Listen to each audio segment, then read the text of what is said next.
আচ্ছা কাকু, রেস্টুরেন্টের মালিককে দেখা করান তো। ওই রেস্টুরেন্টের কোনো মালিক নেই, মালকিন আছে। আর কিছু বছর আগে তার মৃত্যু হয়ে গেছে। ও আচ্ছা। আপনি খাবার খেয়ে নিয়েছেন, এখন হলে গিয়ে ছবি দেখতেই পারেন। আমাদের মালকিনের কিছু বছর আগে এখানে একটা শহর ছিল, অনেক লোকেরা এখানে খেতে আসতো শুধু মালকিনের সাথে।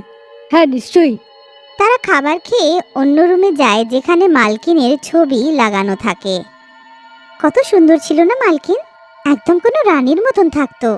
এই ছবিটা দেখে সব বোঝা যাচ্ছে। যখন রেস্টুরেন্টটা রাজমহলের মতন বানিয়েছে তখন মালকিনও রানী হবে, তাই না? হ্যাঁ প্রতীক, একদম ঠিক বলেছ। এবার ওইসব ছেড়ে নিজের ফোনে মালকিনের একটা ফটো তোলো তো তুমি। প্রতীক ফটো তোলে, আর যখন ঘুরে তাকায় তখন ওখানে টিনা থাকে না। টিনাকে গায়েব দেখে প্রতীক ঘাবড়িয়ে যায়। টিনা, টিনা কোথায়